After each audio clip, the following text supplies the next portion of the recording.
Assalamu alaikum. We are doing November 2022 and paper is 23. It is one of the latest papers in our present session. इसमें देखो, ये चूंकि Curie discussion class होती है तो paper मैंने आपसे कहा है कि आप इसको सॉल्व करके रखो और फिर हम उसकी डिस्कशन कर सकते हैं। पेपर शुरू ऐसे हो रहा है कि उसमें पहले क्वेश्चन में the rate of flow of a liquid along a narrow pipe of length L and radius R is given by this. An experiment is carried out to determine the value of alpha.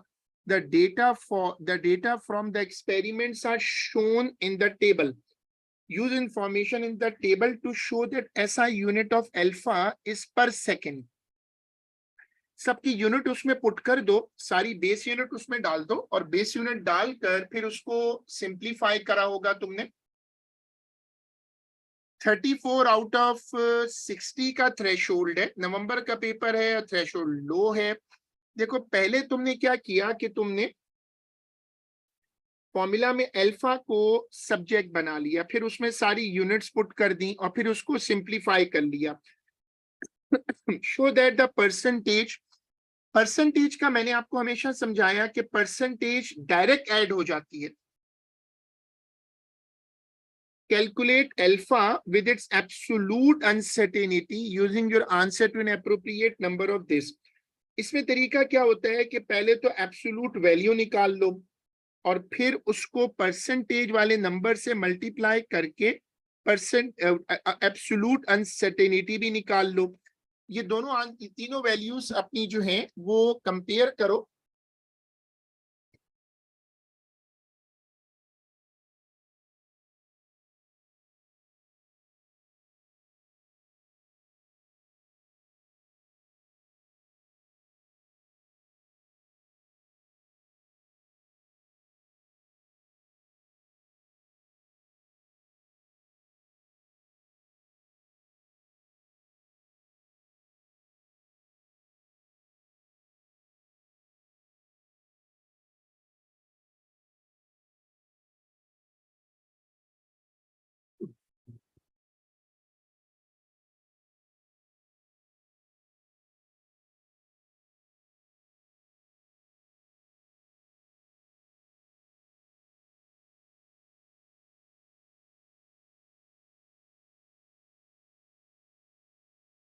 Question number 2. The engine of a toy rocket pushes gases vertically downward and this results in the rocket accelerating vertically upward from the ground. The rocket starts to move from rest at time t is equal to 0. The variation with time of the vertical velocity of the rocket for the first 0.30 second of the flight is shown.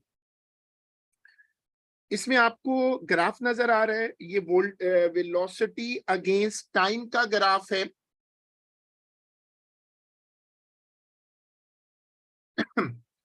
As the rocket moves, the thrust force T provided by the rocket engine is 16 Newton. Assume that the mass of the rocket is constant for this part of flight. Assume that air resistance is negligible. जो air resistance है वो negligible है।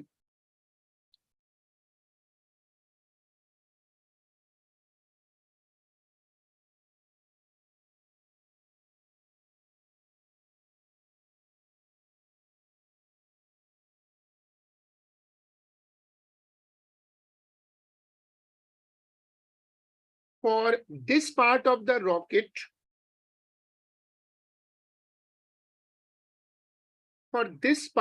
rocket, flight, show that the acceleration of the rocket is 55. देखो इस graph का जो gradient है, ना वो एक्सेलरेशन होगा।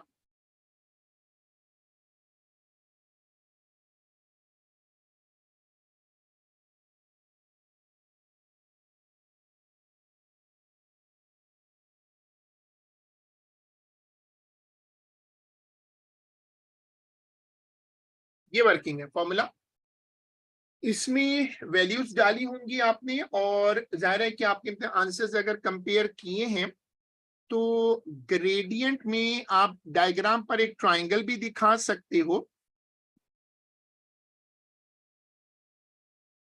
आंसर कंपेयर करो।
State an expression for the resultant force। देखो resultant force की लॉजिक वही है कि अगर कोई चीज ऊपर की तरफ जा रही है in terms of the thrust force, तो थ्रस्ट फोर्स ऊपर की तरफ होगा। ये रॉकेट ऊपर की तरफ जा रहा है तो अपवर्ड फोर्स ज्यादा होगी।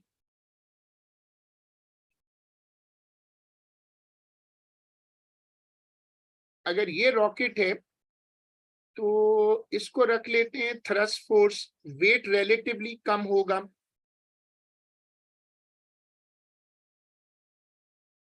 रिजल्टेंट फोर्स का फॉर्मूला क्या होता है? Resultant force is always greater force minus smaller force.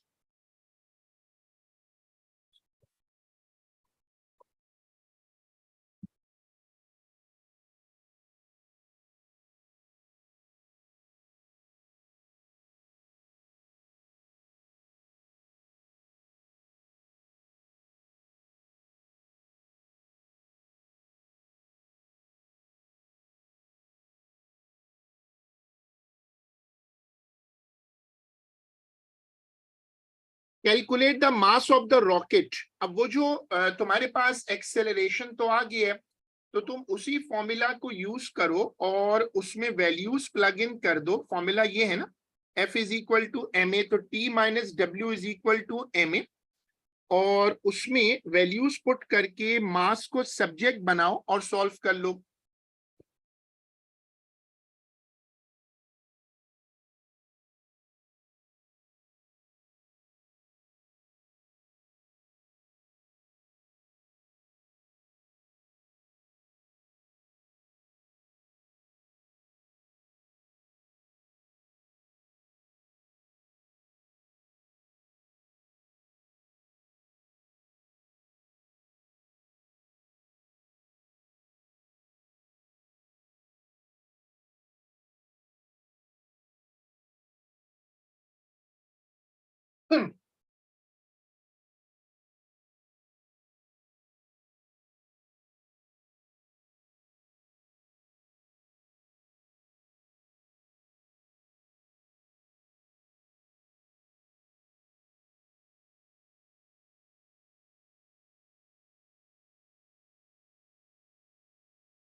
उसके बाद देखो, at time t is equal to 0.3, a small piece of metal separates from the rocket, the height of the rocket above the ground at this।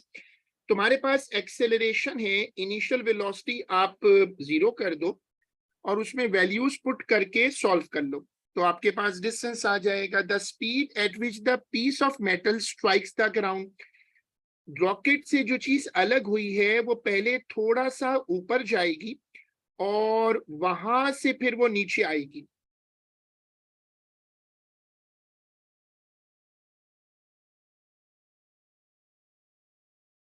0.3 second पे आप जाएं तो 0.3 second पे आपके पास velocity आ जाएगी।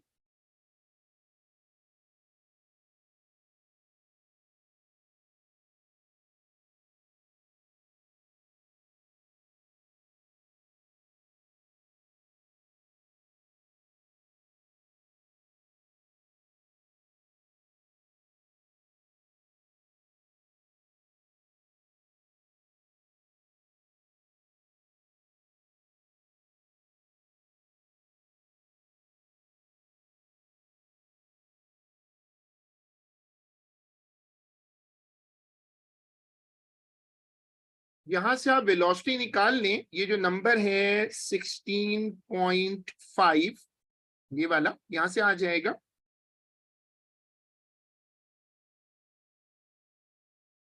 और फिर आप इसको इनिशियल वेलोसिटी रख लें, फॉर्मूला लगाएं, और उसमें एक्सेलरेशन तो जब वो फ्री, वो तो ज़ाहिर है मेटल पीस तो फ्री फॉल करेगा, जो मेटल पीस है वो फ्री फॉल पे जाएगा क्योंकि वो तो अलग हो गया रॉकेट से। अब उसमें वैल्यूज प्लग इन कर दें और वहां से फिर वो ऑब्जेक्ट वापस नीचे आ जाएगा।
तो ये जो रॉकेट है, ये सॉरी, वो जो मेटल का पीस है वो थोड़ा सा पहले ऊपर जाएगा और वहां से फिर वो नीचे आएगा।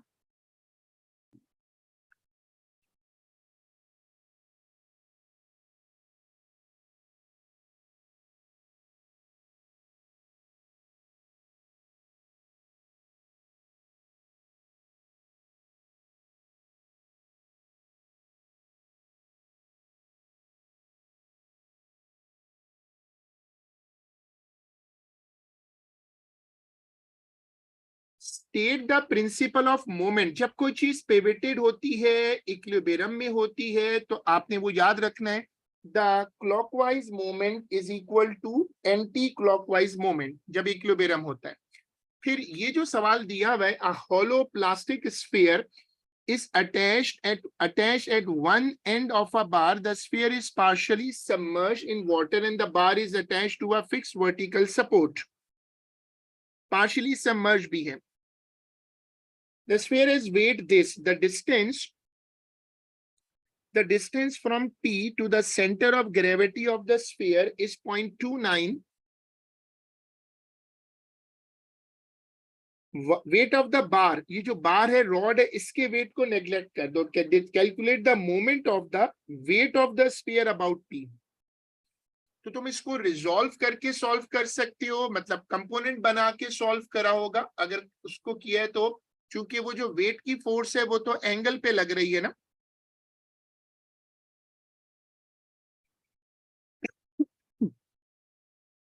तो इसके दो कंपोनेंट बनाकर फिर सॉल्व करें, इसको कंपेयर करें। मोमेंट का फॉर्मूला तो वही होता है, moment is equal to force into perpendicular distance from the pivot.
The system shown in the figure is the part of a mechanism that controls the amount of water in a tank.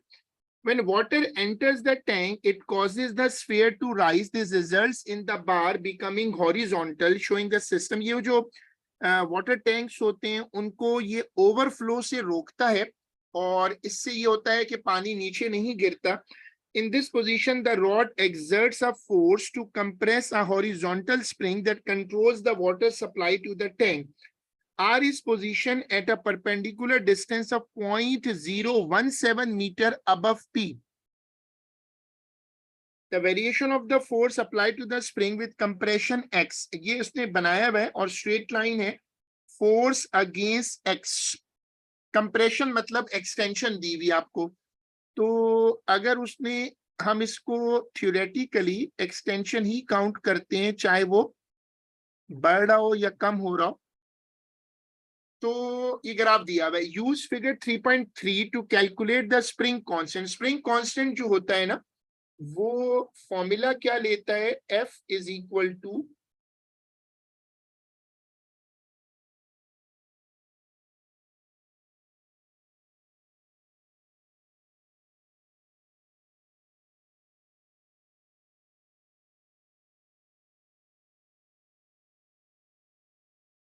Load upon extension. तो वो graph का gradient हो जाएगा.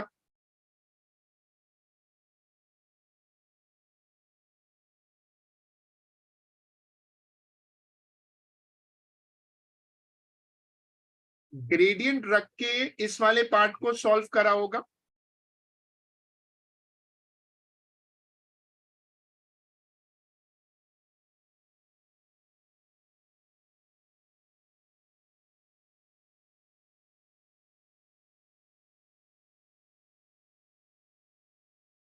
At the position shown in the figure 3.2, the system is stationary and is in equilibrium. The radius of the sphere is given.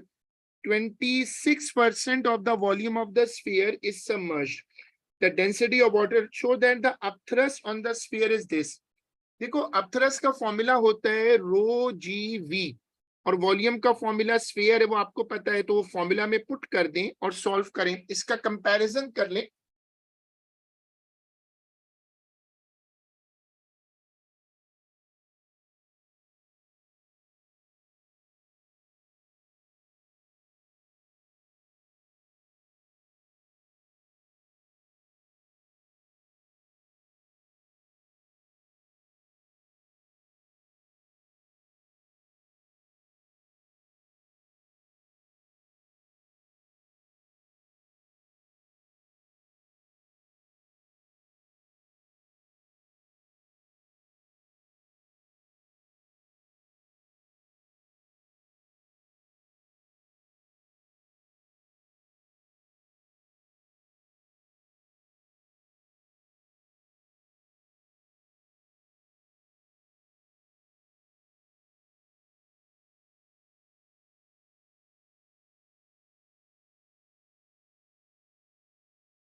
By taking moments about P, determine the force. अगर equilibrium है तो total anti clockwise moment is equal to clockwise moment.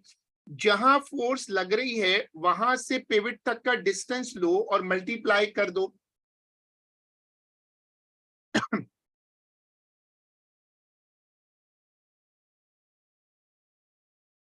Then he says calculate the elastic potential energy of the compressed spring. अब वो basically area से निकल सकती है. जो ग्राफ आपको दिया हुआ है उसके आप एरिया पे फोकस कर लो, क्योंकि एरिया जो है वो वर्क डन होता है. वर्क डन का मतलब पोटेंशियल एनर्जी है. When the sphere moves from the position shown to the position shown in 3.2, the upthrust on the sphere does work. Assume that the resistive forces are negligible. Why the work done by the upthrust is not equal to gain in elastic potential energy. इस तरह के जितने questions होते हैं ये बहुत tricky होते हैं. उसने कहा है कि वो जो वर्क डन है वो और किस काम में जा रहा है फिर. पहले आप अपना जो एरिया वाला पार्ट है उसको कंपेयर कर लो.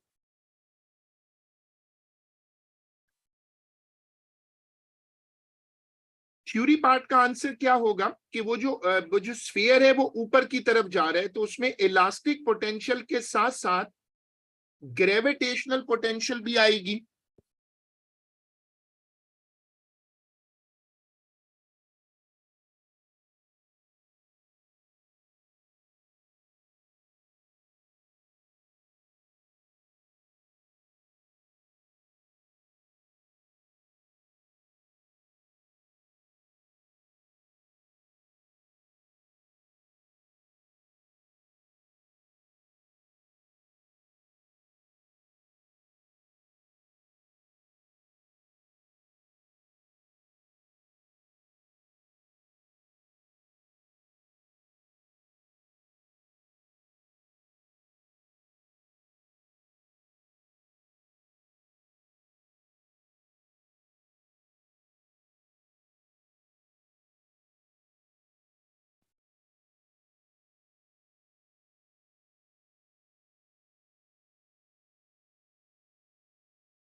A progressive longitudinal wave travels through a medium from left to right. The figure 4.1 shows the position of some of the particles of the medium at time t naught and a graph showing the particle displacement at the same time.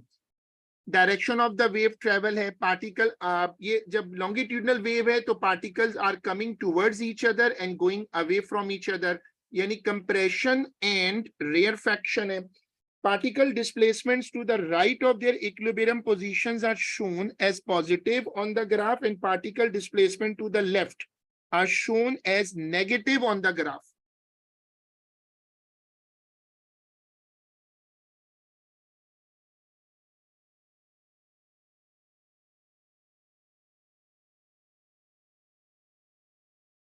On figure 4.1, draw circles around two particles which are exactly one wavelength apart. वो centre of compression से centre of rarefaction तक, centre of compression से अगले centre of compression तक ले जाओ. Sketch a line on the graph to represent the displacements of the particles for the longitudinal wave at t naught plus t upon 4.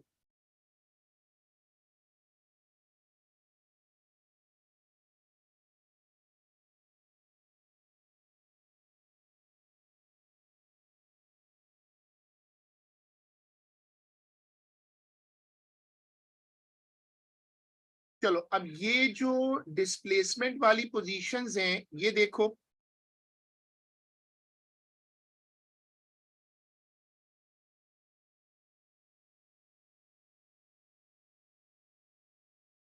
दो positions mark कर दो, कोई सी दो पोजीशन जो एग्जैक्टली सेम फेज में हो। जिन्होंने इसका ए पार्ट 2 मार्क किया है, जी पोजीशन चेक करो। जो ए पार्ट 2 है ना, कि sketch a line on the graph represent displacement of the particle for t/4। t/4 का मतलब है quarter of a wave। quarter of a wave आगे ले जाओ, दोनों आंसर, दोनों वेव्स कंपेयर करो।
State the direction of motion of particle z at time t। अब जब आप इसको t+t/4 पे आगे ले जाओगे,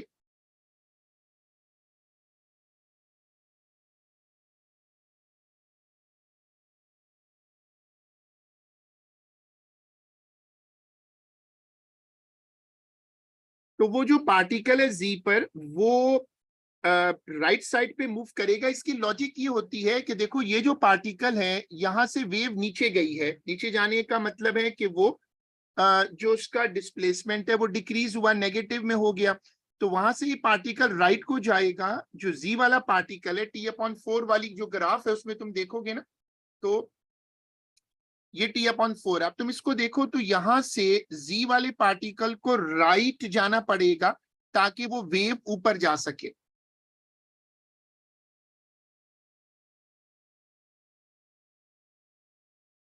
The frequency of the wave is 16. The distance between x and y is 0.19. Speed का वैसे फॉर्मूला होता है v is equal to f lambda. तो ये लगा दें, लेमडा बाई 2 करूंगा वो उसका हाफ हो जाएगा, और x और y के दरमियान में डिस्टेंस को आपने डबल किया, लेमडा आ गया, फिर v is equal to f lambda लगा दें।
A longitudinal sound wave is traveling through a solid. The initial intensity of the wave is I naught.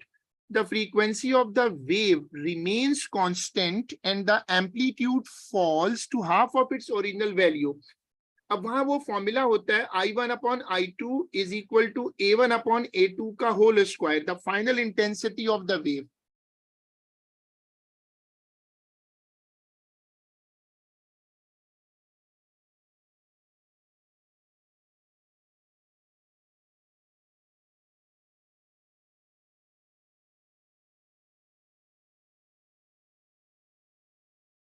I is proportional to A square. ये ratio लगा दें.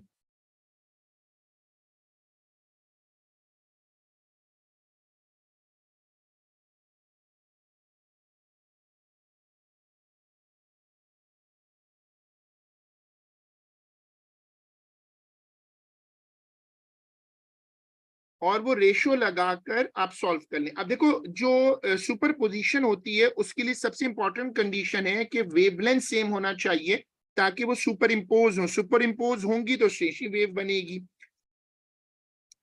अगला जो part आपने किया होगा वो थ्योरी पार्ट है, वो एक मेमोरी पार्ट है कि stationary wave differ from a progressive wave. Stationary wave में, और ये मैंने नोट्स में भी लिखा था कि स्टेशनरी, जो आप नोट्स देखोगे कि स्टेशनरी वेव में नोड्स और एंटी नोड्स होते हैं, प्रोग्रेसिव वेव में नहीं होते.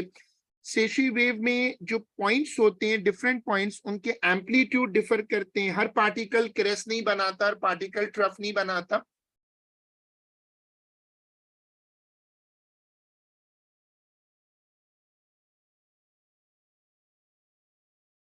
State Kirchhoff second law. Kirchhoff का सेकंड लॉ क्या है कि जो लूप होते हैं, किसी भी लूप में जो सम ऑफ वोल्टेज हैं वो बैटरी के ईएमएफ के बराबर होते हैं. अब उसने 3 आइडेंटिकल सेल लगाए हैं, इंटरनल रेजिस्टेंस भी दे दिए मिली ओम में, और ये आपस में 3 सेल पैरेलल हैं और उसके साथ एक कंडक्टर लगा हुआ है. Conductor is composed of 2 cylindrical sections. Show that the resistance of the conductor is 2 ओम. तो आप पहले तो देख लो सेल्स तीनों सेम है ना, तो उनको पहले जो कंबाइन कर लो, वोल्टेज तो सेम रहेगा.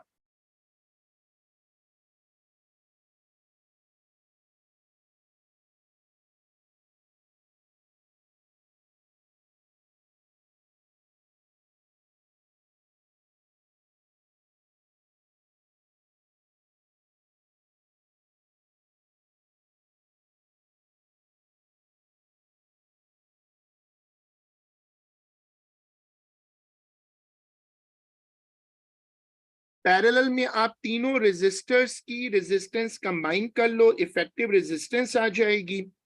और उसमें से कंडक्टर की जो 2 पॉइंट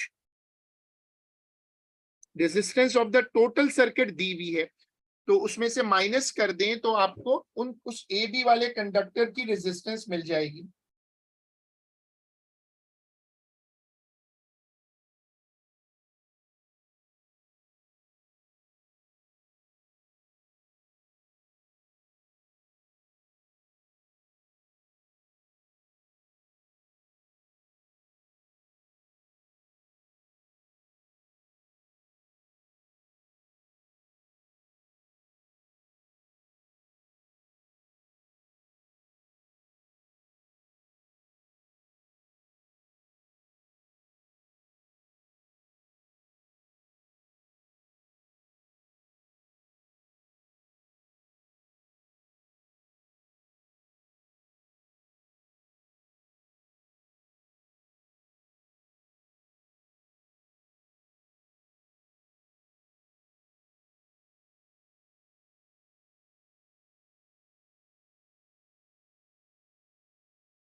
कैलकुलेट द करंट। अब तुम्हारे पास रेजिस्टेंस है, वो जो कंडक्टर इज 2 ओम, प्रूफ तुम कर चुके हो अगर, तो तुम उसमें करंट की वैल्यू निकालो।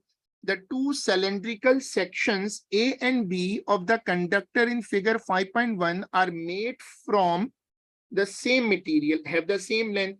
लेकिन A का डायमीटर 4.3 है, B का 7.6 है। अब वो रेशो मांग रहे हैं, क्योंकि मटेरियल सेम है ना, तो अगर मटेरियल सेम है तो आपको पता है रेजिस्टिविटी सेम हो जाएगी।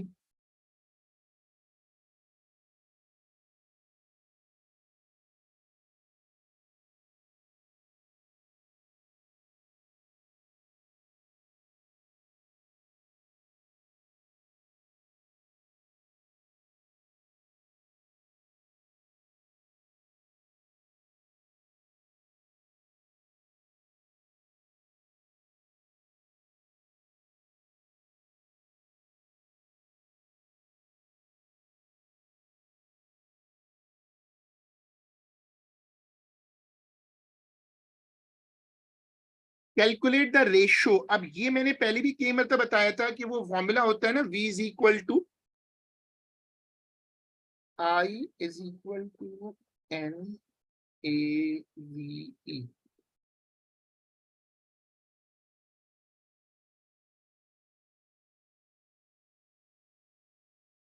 ये फॉर्मूला, और इसी को 2 मरतबा लिख लें।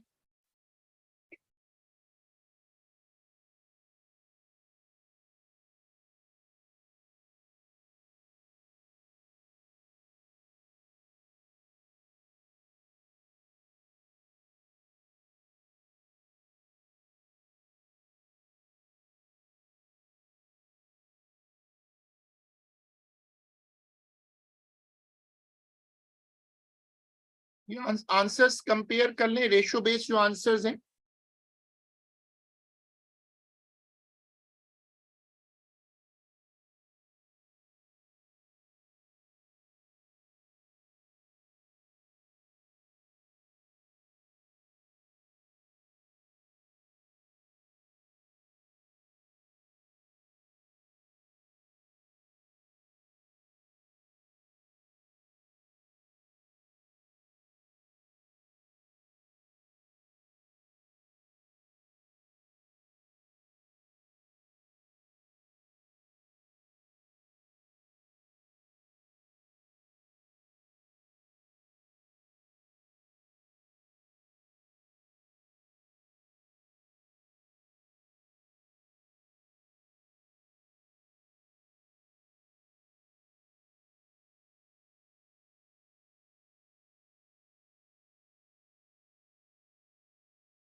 The circuit of figure 5.1 is altered by removing one of the cells। अब वहां उन्होंने 3 सेल लगाए थे ना, एक हटा दिए। जब हटाएगा तो सर्किट की रेजिस्टेंस बढ़ेगी।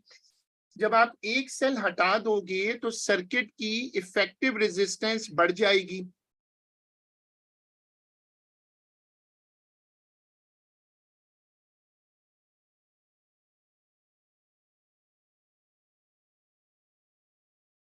अब जो आपने इसको आंसर लिखा है, तो तुम्हारे पास जो अक्रॉस कंडक्टर पीडी है वो डिक्रीज करेगा।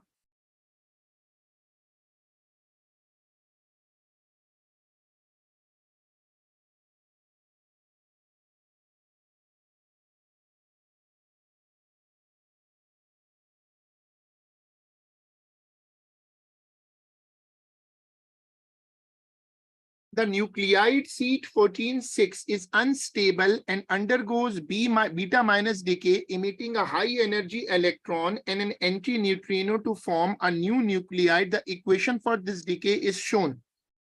Complete the equation. State the equation for beta minus decay in terms of the fundamental particle involved.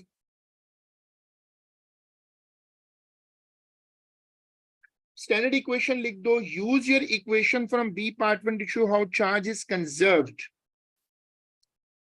वो जो आपने ऊपर वैल्यूज लिखी हैं वो दोनों तरफ सेम आनी चाहिए.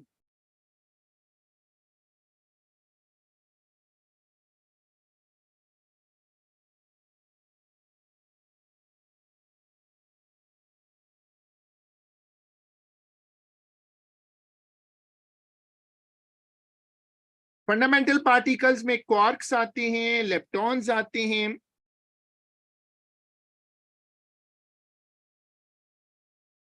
इसकी बैलेंसिंग चेक करो.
Neutrinos were first proposed to exist more than 20 years before they were directly detected in order to explain a particular experimental observation about beta decay. Same observation about beta decay that is explained by the existence of neutrinos.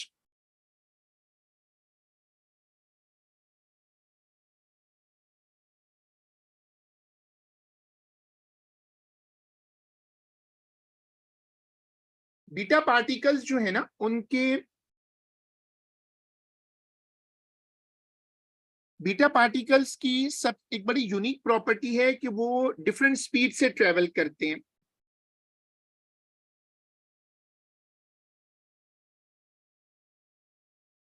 और इसीलिए जो neutrinos निकलते हैं उनकी भी speed very करती है. तो इसलिए दोनों आंसर उसी से रिलेटेड है. चलें, हमने ये पेपर डिस्कस कर लिया. ये आज का काम है, हम इसको यहीं तक रोक रहे हैं और हम इसको इंशाल्लाह अपनी जो अगली क्लास है उसमें कंटिन्यू करेंगे. अल्लाह हाफिज.